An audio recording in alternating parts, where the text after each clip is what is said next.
বিসমিল্লাহির রহমানির রহিম। আজকের এই বিমস কর্তৃক আয়োজিত মেডিয়েশন প্রোগ্রামের সম্মানিত সভাপতি, উপস্থিত সঞ্চালক এবং মঞ্চে উপস্থিত বিভিন্ন বক্তা এবং বিভিন্ন স্কুল এবং কলেজ থেকে শিক্ষার্থীবৃন্দ, আসসালামু আলাইকুম। এতক্ষণ অনেক বক্তৃতা শুনেছেন আপনারা। আমার কাছে মনে হচ্ছে যে আপনারা রুজিমায় গেছেন সবাই, ঠিক না? আমরা 1 মিনিট উঠে দাঁড়াই শিক্ষার্থীর জন্য, শুধু সবাই না, প্লিজ আপনারা বসুন। না প্লিজ আপনারা বসুন। আচ্ছা ঠিক আছে, সিট ডাউন প্লিজ। কি কষ্ট দিলাম না তো? আচ্ছা, এখানে বিমস সম্পর্কে যে ধারণা বা যে বক্তৃতা আপনারা শুনেছেন, আমার কাছে কনফিউশন মনে নাই যে আপনারা সবাই বুঝেছেন যে বিমসটা কি আসলে। মূল কথা যে বিমসটা হচ্ছে যে সমন্বয় করা, একটা বিবাদের জন্য দুই পক্ষকে সমন্বয় সমঝোতার ভিত্তিতে এটা সমাধান করে দেওয়া। কিন্তু আমরা আলোচনা করতেছি নারী নিয়ে, নারীরা পিছায় আছে। আসলে কি নারীরা পিছায়?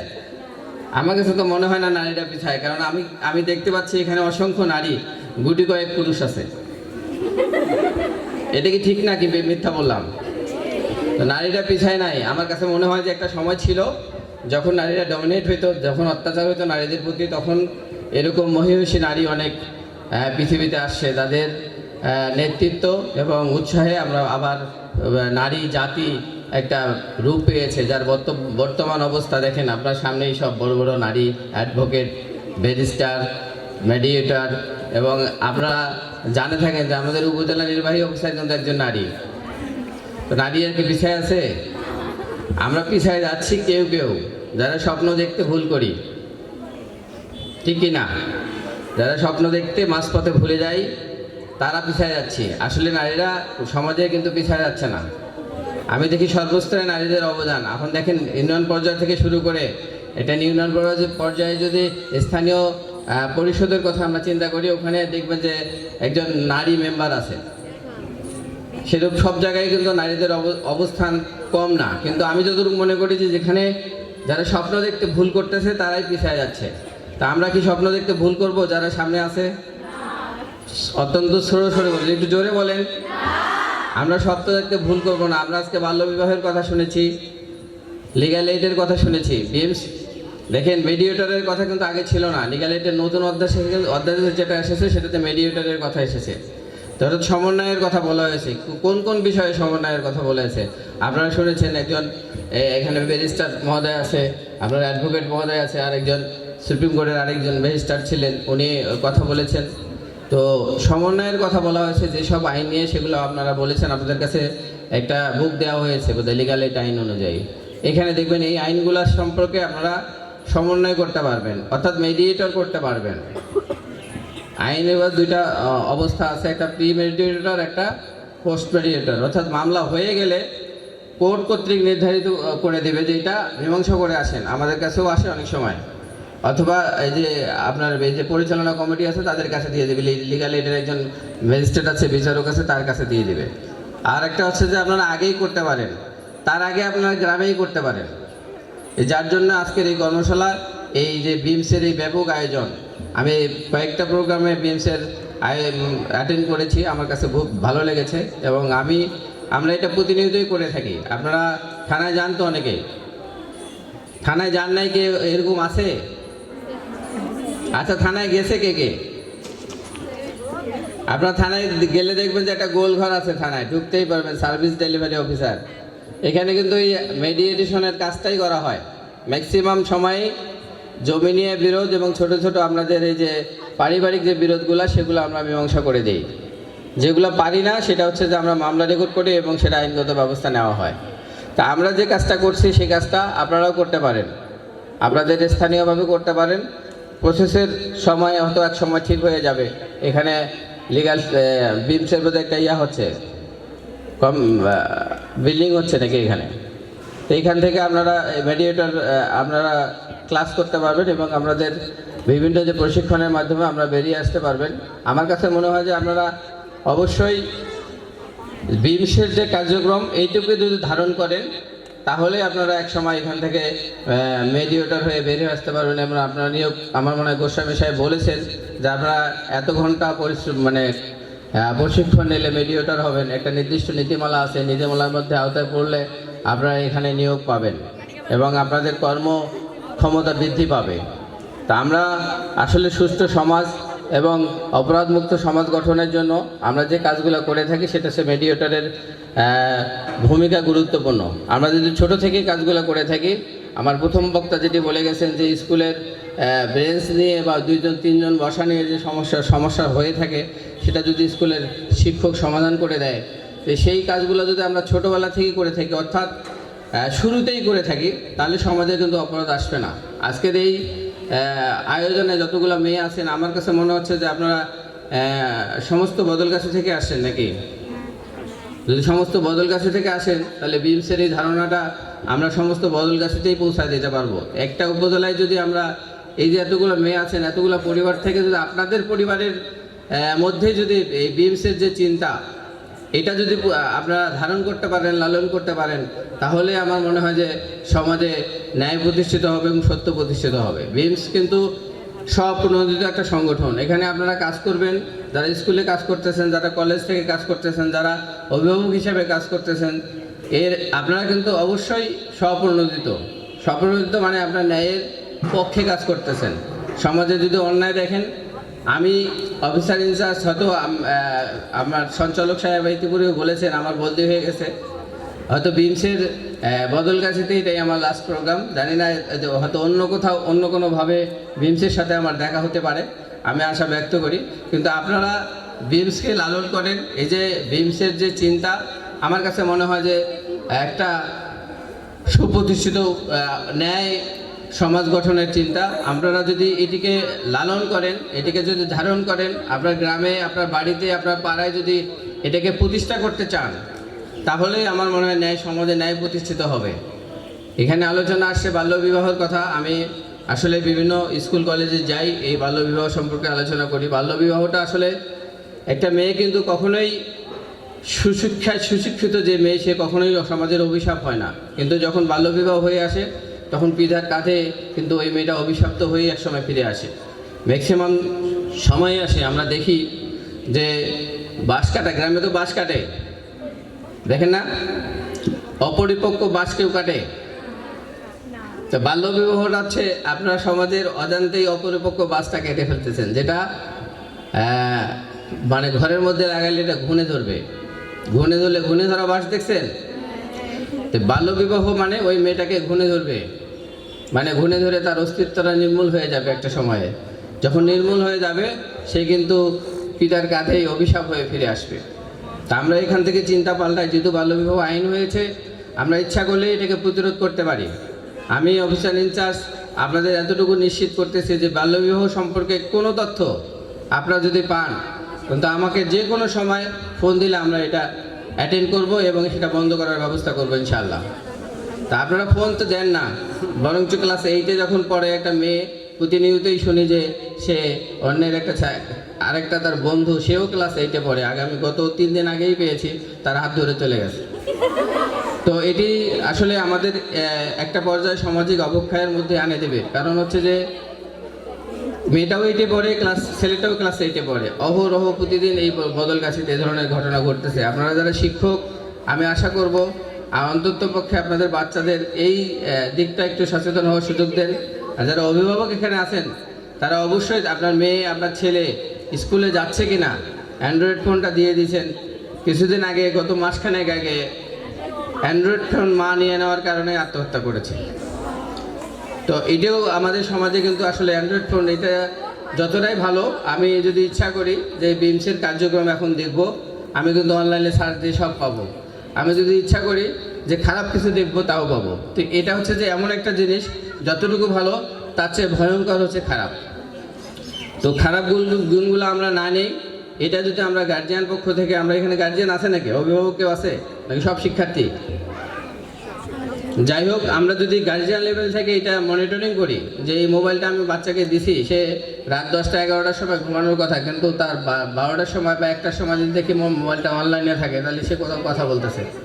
তো বাচ্চাদের মনিটরিং করার দায়িত্ব গার্জিয়ানদের। তো এখান থেকে যদি গার্জিয়ানরা মনিটরিং করতে না পারে তাহলে ওই যে মেয়ে কী করবে, ক্লাস 8-এর বাচ্চা চলে যাবে। আসলে আলটিমেটলি আনার পরে আমরাও বলতে পারতেছি না যে আপনারা বিবাহ করেন বা আইনগতভাবে বিয়ে দিয়ে বাড়িতে পাঠিয়ে দিতে পারতেছি না। আলটিমেটলি কিন্তু মেয়েটার জীবনে একটা কলঙ্ক থেকেই যাচ্ছে। আমরা কিন্তু হয়তো বা বুঝাই তার ছেলেকে ছেলের বাড়িতে পাঠিয়ে দিচ্ছি, মেয়েকে মেয়ের বাড়িতে পাঠিয়ে দিচ্ছি। কারণ আমি তো বলতে পারবো না সে তার বয়স 16-র নিচে, কখনো বলতে পারবো না যে সে তুমি আইনগতভাবে আমরা অ্যারেঞ্জ করে বিয়ে দেবো। এখানে সমন্বয় বা সমঝোতা এইখানে কিন্তু একটু বাধা হয়ে দাঁড়িয়েছে। তো যাই হোক, আপনারা দীর্ঘক্ষণ ধরে এই বিমস সম্পর্কে বিভিন্ন বক্তার বক্তব্য শুনেছেন। আমার কাছে মনে হয়েছে সুমধুর এবং সুচিন্তিত বক্তারা বক্তব্য দিয়েছেন। আপনারা যদি এটুকু লালন করেন, আমার কাছে মনে হয় যে সমাজ প্রতিষ্ঠায় আপনারা অগ্রণী ভূমিকা পালন করতে পারবেন। সবচেয়ে বড় কথা, স্বপ্ন দেখেন যেটাকে কিনে আপনাকে এগিয়ে নিয়ে যেতে পারবে, আর এমন স্বপ্ন দেখেন না যেটা আপনাকে পিছায় নিয়ে যাবে। ঠিক আছে, আমরা অপরাধ নির্মূলের চেষ্টা করি, কিন্তু আমরা বিমস দিয়ে কাজ করতেছি যে কি সমাজ প্রতিষ্ঠার জন্য ন্যায়ের পথে, কিন্তু আমরা চ্যাটিং করতেছেন মোবাইলে, অজান্তেই ছবিগুলো আরেকজনকে দিয়ে দিচ্ছেন। আমার কাছে আজকে সকালে একটা মেসেজ আসে যে স্যার, আমি ডিটেলস না বলি যে উনি তো ছবিগুলো আপলোড করে দিচ্ছে। আসলে ছবিগুলো সে পাইলো কোত্থেকে? আপনার অজান্তেই আপনি তাকে দিয়ে দিয়েছেন। তো এই জিনিসগুলো একটু চিন্তা করবেন যে আইনটা ডিজিটাল আইন, আপনারা যেভাবেই আমরা করি না কেন, কিন্তু আসলেই তো ছবিগুলো আপনি দিয়ে দিচ্ছেন। এই অন্যায়ের শিকার আপনি যখন একটা মেয়ে রাস্তায় চলার পথে, আমরা বুলির কথা শুনেছি আজকে, আমার এই বক্তা সুন্দর করে বুলি সম্পর্কে বুঝিয়েছেন যে আপনার ভাষা সংযত হতে হবে, সুন্দর হতে হবে, আপনার চলাফেরাটাও মার্জিত হওয়া উচিত। আপনি স্কুলের ছাত্রী, আপনি ইন্টারমিডিয়েট স্কুলে যাচ্ছেন, আপনি রাস্তা দিয়ে হাঁটলে যে বুলি খারাপ সেন্স ইঙ্গিত করে, যে খারাপ কিছু ইঙ্গিত করে, সে বুলি উচ্চারণ করার সাহস একটা ছেলে সহজেই পাবে বলে আমার মনে হয় না। যদি আপনার চলার এবং কথার ধারণ এবং আপনি যে রাস্তায় চলবেন, আপনার চলাটা যদি রুচিশীল এবং মার্জিত হয়, আমার কাছে মনে হয় না যে সহজেই উচ্চারণ হবে যে একটা খারাপ বুলি আপনার দিকে ইঙ্গিত পূরণ করতে পারে। আর যদি করে, তার জন্য আমরা আছি, অবশ্যই আমরা আইন আপনাদের সাথে থাকব। পুলিশকে আপনারা যতই বলেন না কেন, আসলেই আমরা আইন দ্বারা নিয়ন্ত্রিত। বিভিন্নভাবে বিভিন্ন স্ট্যাটাসে কয়েকদিন আগে ভূমিকম্প হইল, তো ভূমিকম্পের পরে একজন একটা স্ট্যাটাস দিয়েছে, সম্ভবত বলেছে যে এই ভূমিকম্প হওয়ার পিছনে পুলিশের দোষ আছে কিনা খতিয়ে দেখা লাগবে।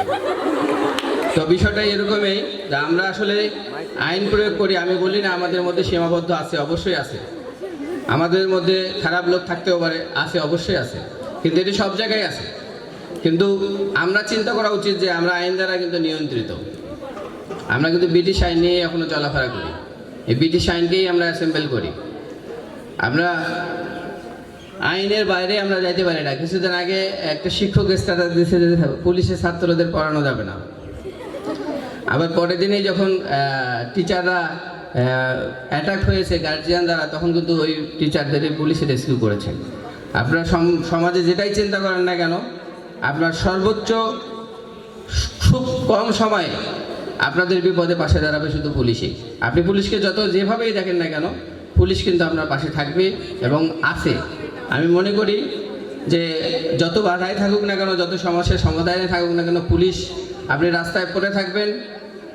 আমি দেখেছি, আমার চোখের দেখা, এখানে গোবরচাপা থেকে বদলগাছি রোডে গত 2 মাস আগে একটা অ্যাক্সিডেন্ট হয়েছে।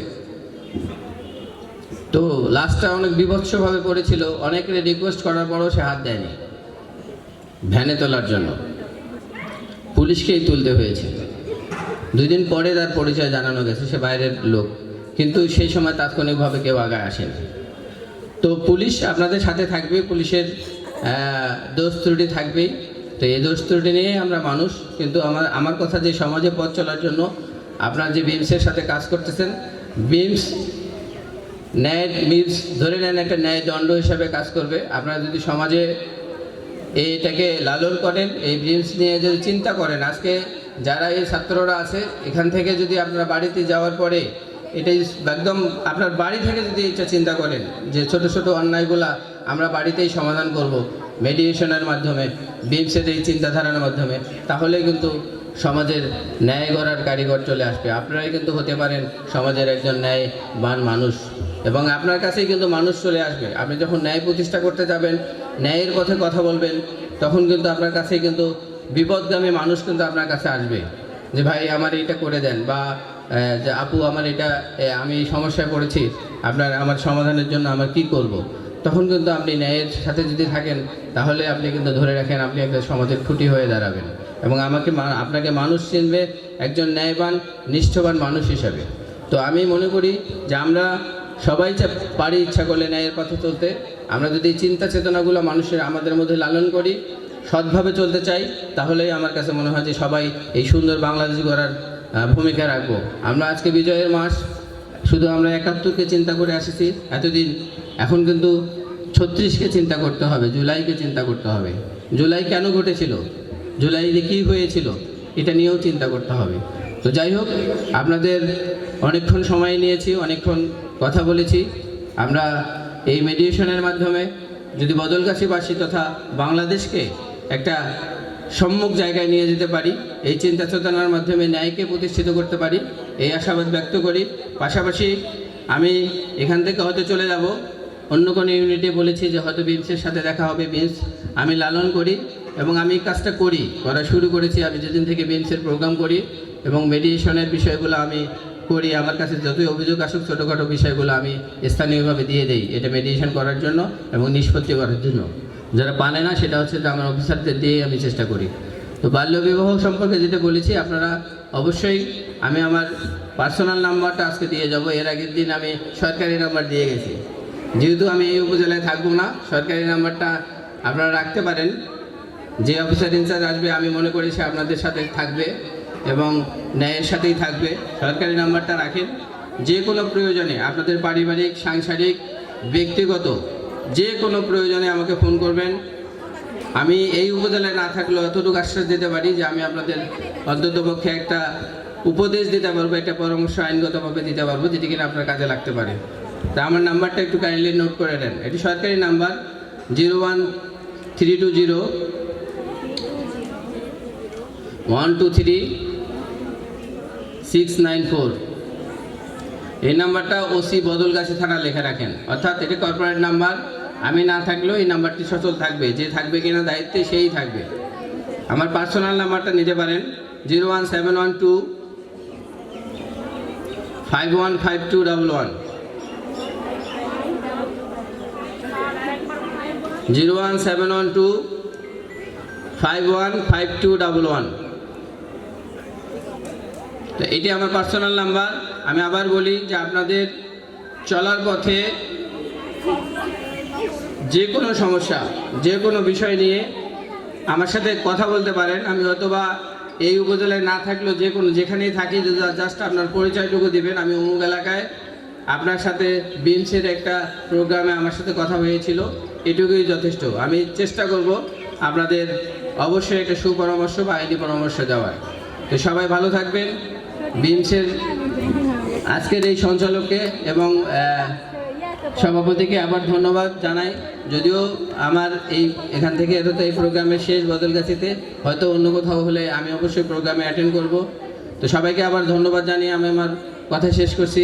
আসসালামু আলাইকুম, সবাই ভালো থাকেন।